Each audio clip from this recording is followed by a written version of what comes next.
Donc bienvenue à vous sur Sciences Po TV, à cette matinée électorale que nous allons passer ensemble.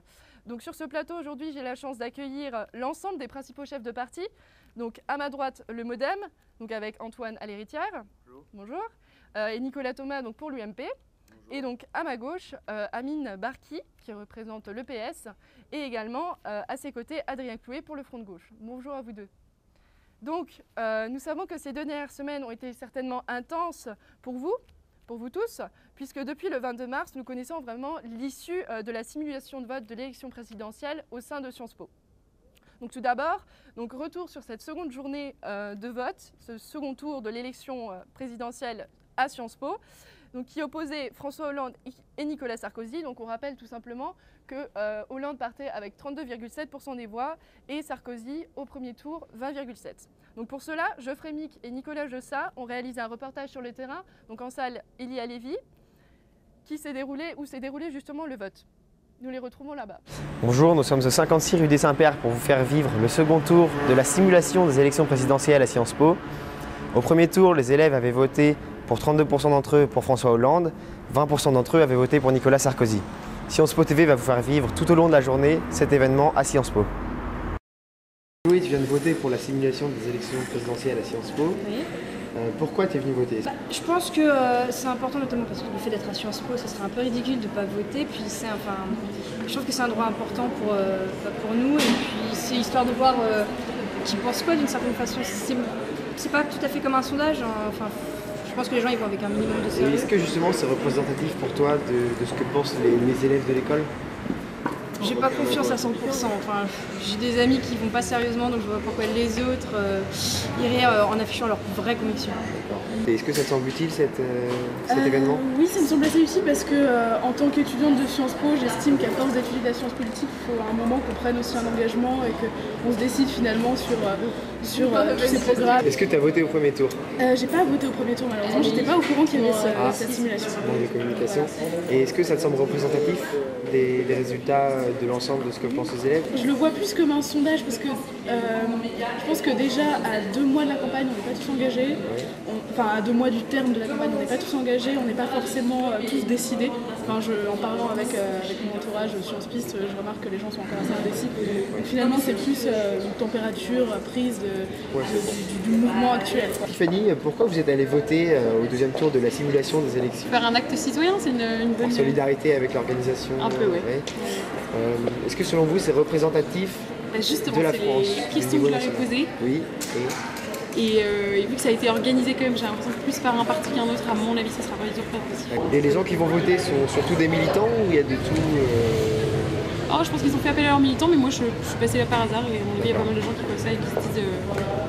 Et donc c'est une bonne initiative? Ouais, super idée. Mais à mon avis, trop peu relayé pour que ce soit représentatif. Donc je suis avec Thomas et Grégoire, vous venez de voter pour la simulation des élections présidentielles à Sciences Po.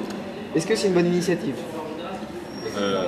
Oui, c'est toujours bien de savoir quelle couleur est l'école, si c'est un repère des communistes. Est-ce que c'est représentatif de la vie de la population en général? De la vie de la population, je pense pas, parce que si on voit déjà le niveau des sondages et le niveau du premier tour... Mélenchon à 16%, je suis pas sûr, c'est vraiment le score qui parle. Donc Sciences Po est plutôt une école de gauche? Oui, on peut le dire. Je pense que c'est pas un secret, mais oui, on peut le dire. Vous avez voté au premier tour ou pas? Et comment vous avez su qu'il y avait ces élections? Il y a une bonne communication autour de ça? Moi, c'est des potes qui m'ont entraîné en fait. Pareil. D'accord. Et vous êtes voté parce que vous êtes militant ou juste par solidarité avec l'école, avec les élèves? Par solidarité. Moi je trouvais l'idée assez sympa. Donc, on va aller voter, faire partie de cette expérience. Et pas par militantisme. Bonjour, je suis avec Sharza, qui a largement participé à l'organisation de la simulation des élections présidentielles à Sciences Po. Première question, est-ce que tu es satisfaite de ces élections? Assez satisfaite par rapport à la communication qu'il y a eu. On a eu cette communication un peu décousue pour plusieurs raisons. Parce qu'on a eu les dates par l'administration de Sciences Po très tard pour organiser ces élections. Et de deux, pour le second tour cette semaine, malheureusement, il y a eu pas mal d'événements qui ont fait qu'il y a eu une espèce de brèche dans la campagne. On a pu faire de com pendant ce temps-là. Mais sinon, on a quand même eu beaucoup plus que toutes les élections à Sciences Po. Au premier tour, on a eu près de 748 votants exactement. Donc je suis assez satisfaite. Justement, 748 votants, par rapport à l'ensemble de tous les élèves, on est 8000, est-ce que c'est représentatif quand même ou... C'est assez représentatif en soi parce que, pas dans les chiffres, ce serait assez absurde de compter au niveau des chiffres parce que justement on est 9000 étudiants et jamais aucun des 9000 étudiants. Non mais il y a ça, mais il y a eu le système de procuration, vous pourrez dire d'accord, non c'est juste que les 9000 personnes ne sont jamais présentes sur le territoire Sciences Po en même temps, jamais. Et ça se fait plutôt sur 2000 personnes en fait en général, quand on regarde les dispositions par rapport aux cours, ce serait plus autour de 2000-3000 personnes, donc oui, c'est un peu. Tout ce qu'on peut se demander, est-ce qu'il n'y a que des militants qui sont venus ou il y a absolument... Ah non, pas du tout. En fait, sachant que des militants aussi par parti, il n'y en a pas énormément. Hein. Il y en a de vraiment très très grands militants, il y a 20-30 personnes, même pas. Donc au final, si on regarde ces 128 personnes, il y a quand même 700 personnes qui sont pas si militants que ça, qui sont venus voter. Donc par rapport à la simulation des élections en 2007, quels sont les résultats? On est à peu près dans la même échelle ou pas du tout? Bon, déjà par rapport à 2007, les forces en présence sont absolument différentes. Enfin, à part déjà on a un candidat sortant, on n'a plus du tout l'image de Ségolène Royal, une femme, enfin, c'était autre chose. C'était vraiment au niveau des campagnes, c'était pas du tout sur les mêmes choses qu'on comptait. Du coup, aussi en 2007, c'est Sciences Po qui avait organisé ça avec des débats avant et après, donc ça a été fait en gros. Donc évidemment, ça a été beaucoup plus un succès. Mais là, au niveau de ce qui est ressorti au second tour, évidemment, ça fait UMPPS comme pourcentage. On sait pas. Je pense qu'on ne peut pas vraiment savoir si. Enfin, il n'y a pas de comparaison à faire avec 2007, ça c'est vraiment, ça me paraît évident, mais ça, comme sur la campagne nationale, comme sur Sciences Po. Surtout à Sciences Po au final, parce qu'il y a beaucoup d'électorats qui va à Bayrou et Mélenchon. François Hollande a eu 10 points de plus que Sarkozy après le premier tour. Est-ce qu'on peut dire que Sciences Po est une école de gauche? On va attendre les résultats du second tour d'abord, parce que sachant que là, il y a gauche a fait 16% aussi. Voilà, déjà il y a ça, donc on va voir. Ce serait aussi intéressant de voir quel report de voix il y a par rapport à Bayrou et Mélenchon dans Sciences Po. Après, concrètement, c'est vrai que ce serait étonnant là de dire on va passer à droite parce que Sciences Po est réputé pour être plutôt à gauche, mais il faut savoir à quel pourcent et quel type de gauchisme, enfin quelle gauche règne dans Sciences Po. D'accord. Au niveau de l'organisation, on attend combien de personnes à peu près aujourd'hui? On attend près de, du coup je pense 700 personnes. Si on a cette mouvance-là, on a un petit peu moins de monde aujourd'hui. Je pense que ça s'explique aussi au second tour, François Hollande, Sarkozy, à mon avis, il y a moins d'intérêt pour beaucoup de gens qui ne se retrouvent pas forcément à l'UMP ou au PS. Et donc, entre 700 et 800 personnes en fait. D'accord.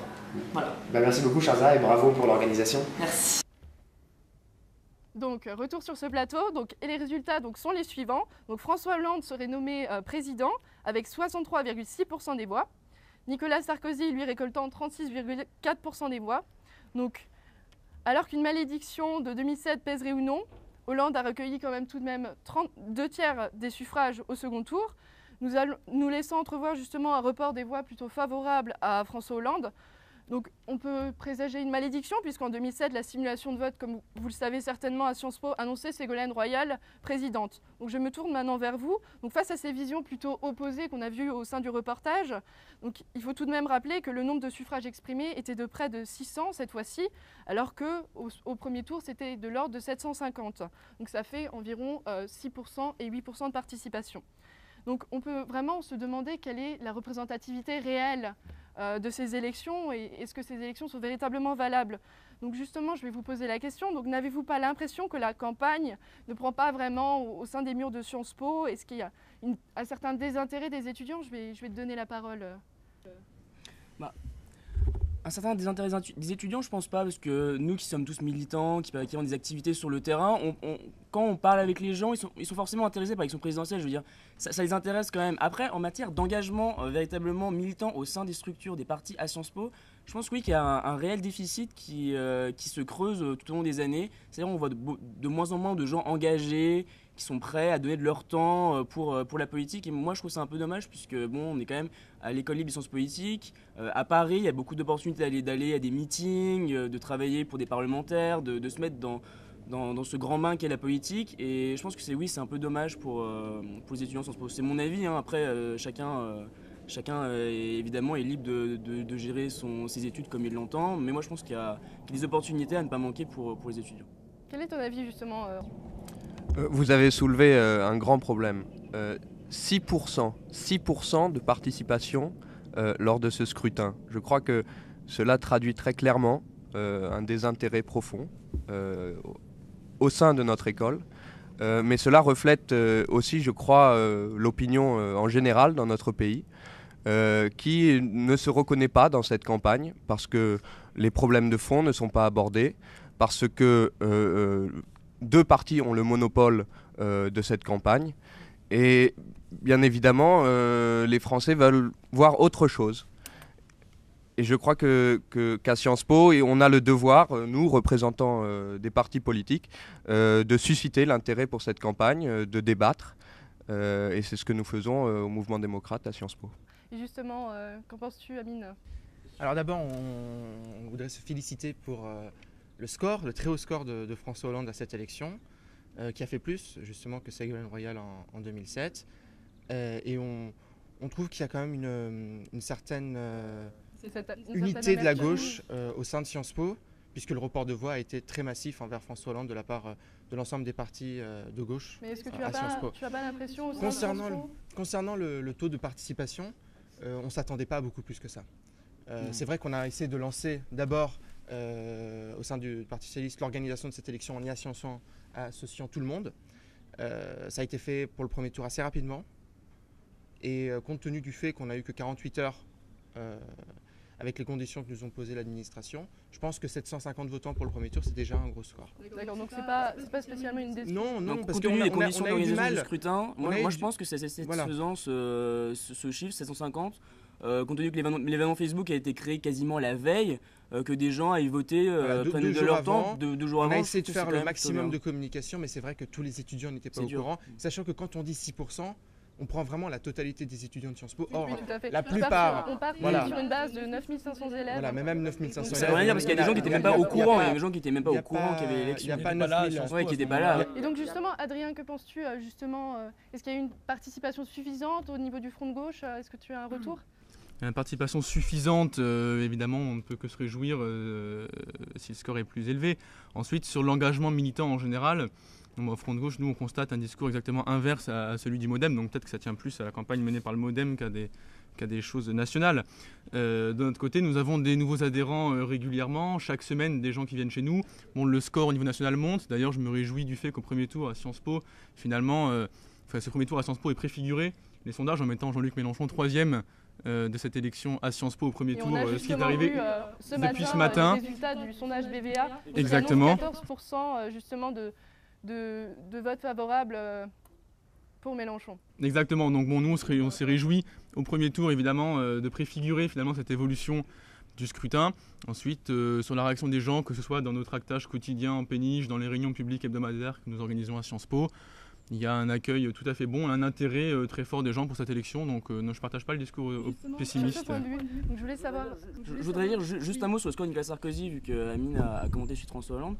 Moi je pense que le score Nicolas Sarkozy, au sein de Sciences Po, quand on connaît la sociologie de Sciences Po, les courants politiques, 36%, nous on ne va pas non plus se féliciter d'une défaite, bien sûr, puisqu'il n'aurait pas été élu président de la République, mais moi je pense que c'est un score assez satisfaisant, vu qu'on avait quand même Marine Le Pen à 3%, des candidats de divers droites qui étaient vraiment à 1%, 36% atteindre ce score, nous on est quand même plutôt satisfait. Bon, bien sûr, on n'est pas content ou heureux, mais on est quand même plutôt satisfait. Donc c'est très bien, c'est une satisfaction globale pour l'ensemble. Oui, sur le scrutin, je pense que ça a été globalement bien organisé, qu'il n'y a pas eu de problème de soucis majeurs même au dépouillement, donc non, c'était... Donc de ce que j'ai pu remarquer, chacun d'entre vous a soulevé un point très intéressant, qui est l'existence d'un noyau véritablement actif au sein des partis. Donc justement, j'aimerais savoir un peu comment vous avez organisé justement cette campagne présidentielle à l'intérieur de Sciences Po, au niveau de la mobilisation, au niveau des événements. Adrien nous a justement évoqué certains points. Est-ce que tu pourrais revenir dessus rapidement ? Oui, bien sûr. Donc de notre côté, le Front de gauche à Sciences Po comporte un collectif d'un peu plus de 60 personnes. Il y a différents modes de militantisme. Évidemment, tous les jours, il y a une table qui est tenue entre midi et 2 en péniche. Nous travaillons pour le pôle argumentaire de la campagne, donc en fournissant régulièrement des fiches que nous utilisons ensuite pour faire des réunions hebdomadaires sur des sujets politiques donnés et ensuite en tirer un journal que nous sortons environ tous les 10 jours. Donc il y a un fort engagement et je pense que la force du Front de gauche, c'est ça au niveau national, c'est cette ouverture politique, la possibilité d'avoir des espaces de débat et de dialogue très vastes, étant donné que c'est une coalition politique de différentes forces, d'individus qui viennent de différents horizons politiques. Et donc je pense que c'est une force qui, à Sciences Po, permet d'attirer des gens qui viennent se reconnaître dans une démarche politique, dans un programme, et peuvent apporter quelque chose fondamentalement à cette action. Et justement, Antoine, donc concernant le MODEM, comment ça se passe un peu? Nous avons une équipe très dynamique. Nous sommes environ une vingtaine, entourés ensuite de sympathisants et de contributeurs réguliers. Nous sommes très actifs sur Internet. Nous avons un compte Twitter qui est suivi par près de 1000 usagers. Nous sommes également sur Facebook et nous avons un site web qui est régulièrement mis à jour, dans lequel nous informons les étudiants lorsque des personnes qui ont apporté leur soutien à François Bayrou, ou même François Bayrou lui-même, viennent à Sciences Po. Nous écrivons des tribunes dans les journaux. Nous avons été très engagés sur l'histoire de la circulaire Guéant. Et en tant qu'action concrète au sein même de Sciences Po, est-ce que vous organisez des mini-meetings, des Absolument, conférences, des conférences. Nous avons eu la visite de Jean-Luc Benamias, d'Alain Lambert, de Robert Rochefort.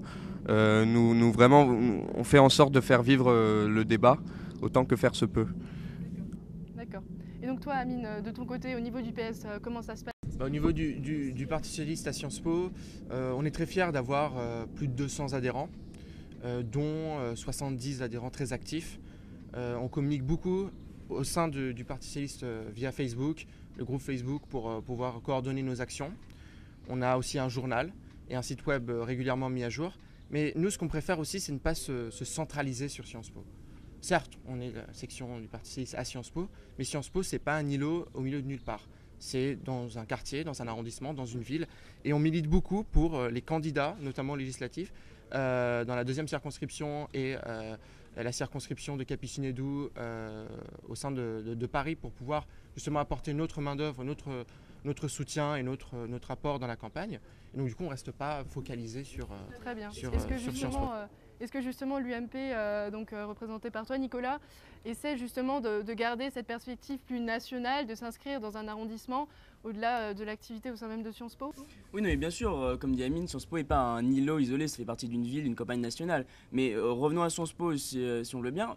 Chacun a vu que cette année, l'UMP Sciences Po s'est vraiment engagé dans cette campagne vraiment corps et âme, c'est-à-dire on tient une table 2 fois par semaine, le mardi et le mercredi, pour accueillir des gens qui voudraient être des adhérents, des gens qui ont des questions sur le programme de Nicolas Sarkozy, pour soutenir son action après son entrée en campagne. Donc après, il y a l'activité militante, mais il y a aussi le débat d'idées, c'est-à-dire des conférences organisées. On se souvient qu'on a invité Xavier Bertrand en Chapsal, nous avions aussi invité Henri Guénaud, Jean Leonetti cette année. Donc du débat d'idées, du militantisme et également une participation à la campagne nationale. Ça nous arrive d'aller faire des tractages donc, à Saint-Lazare, devant le siège. Toutes les invitations nous sont reversées du haut de l'appareil, c'est-à-dire à aller participer à des meetings. C'est-à-dire nous étions, je pense, une trentaine de la section à Villepinte, ou en déplacement de Nicolas Sarkozy à Meaux, à Lyon pour Maxime Cordier qui est ici. Et beaucoup d'entre nous, comme au PS Sciences Po je pense, sont engagés également localement au niveau législatif ou alors en collaboration avec des parlementaires, des élus. Et donc peuvent avoir une vision qui sort un peu de Sciences Po, une vision locale ou plutôt nationale. Très bien. Donc nous allons maintenant passer justement à la seconde partie, parce qu'on observe que chaque parti a une certaine représentativité au niveau national et essaie d'étendre son activité en dehors de Sciences Po.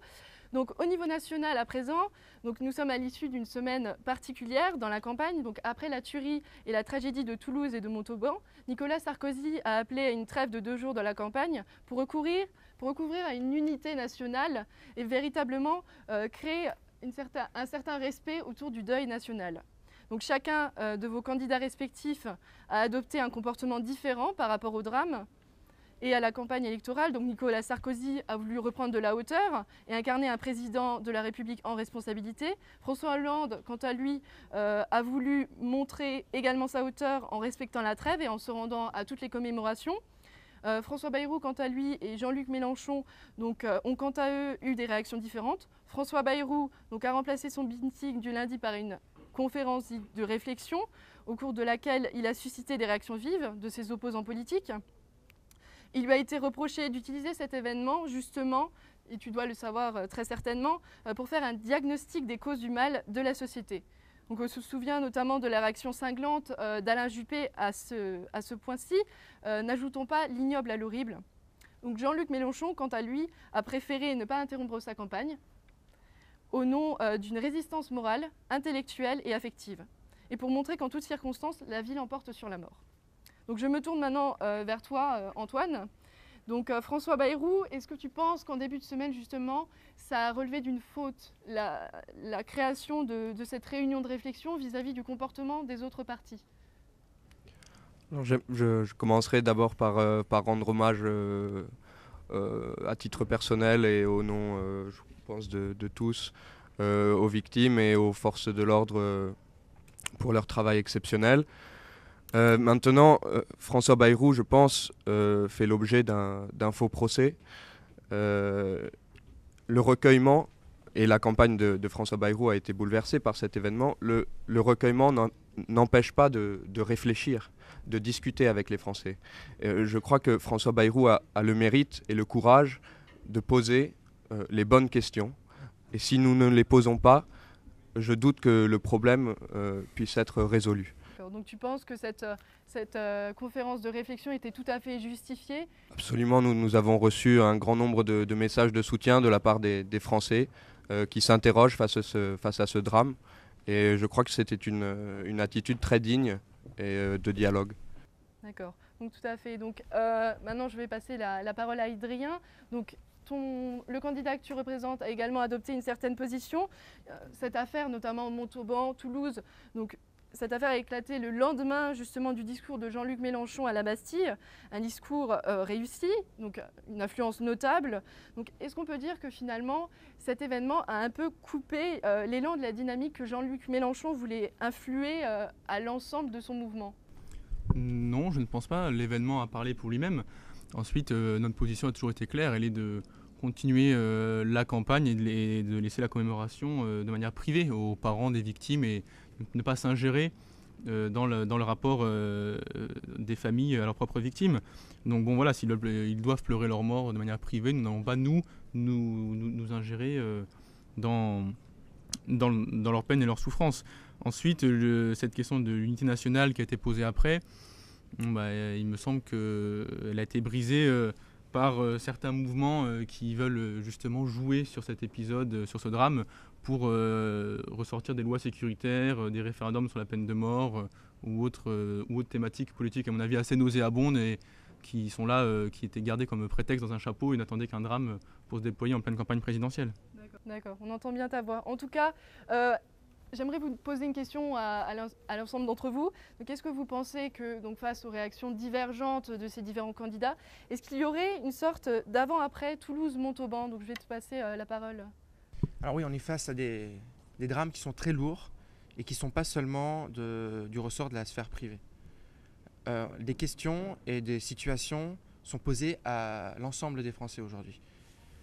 On est face à des événements qui ont nécessité, je pense, un recueillement national et un arrêt de la campagne pour 2-3 jours. On a été les premiers à vouloir arrêter cette campagne, l'UMP a suivi juste après, c'est une bonne chose.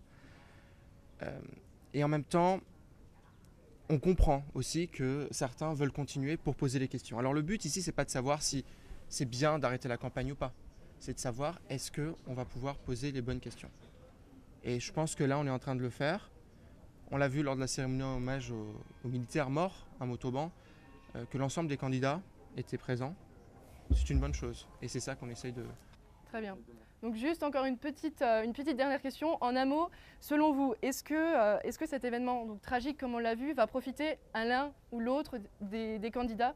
Et si oui, lequel? Donc Adrien, selon toi? Je ne pense pas que ça profite à qui que ce soit si on reste dans des limites raisonnables d'instrumentalisation du drame. Ensuite, vous parliez des réponses à apporter. Il me semble que le meeting de Bastille, ne serait-ce que l'exigence d'une 6ème République et la question de mettre la sécurité comme un bien public et un bien commun, donc tout notre discours sur le refus des officines privées, les moyens dans la justice, la police, le refus des lois sécuritaires donc, que Nicolas Sarkozy nous a annoncé hier.